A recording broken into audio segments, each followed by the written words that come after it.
আমি পটুয়াখালী থেকে আগত আবুল বাশার আকন।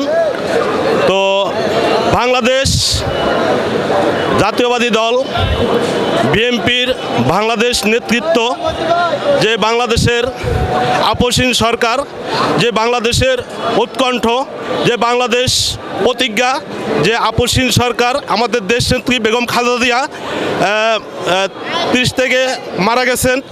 তো তার জানাজায় আমি পটুয়াখালী থেকে আসছি। তো লক্ষ কোটি মানুষের জনসমুদ্রের ঢল এর মাঝখানে আমি আছি বর্তমানে। এখন তার জানাজা জোহর নামাজের 2টার পরে হবে।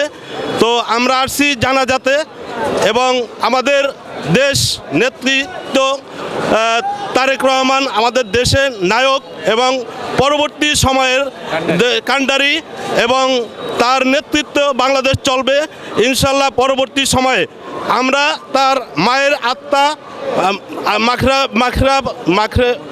মাখরাবাত কামনা করি ইনশাল্লাহ। তার এই সময়ে পৃথিবীতে যে আপসহীন সরকার এই পৃথিবীতে আর হয়েছে কিনা আমি জানি না।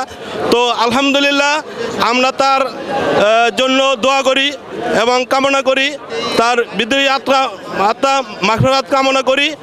আল্লাহ যেন তাকে জান্নাতবাসী করুক ইনশাল্লাহ, এইটুকুই আশা করি। সবাই দোয়া করবেন, সবাই দোয়া।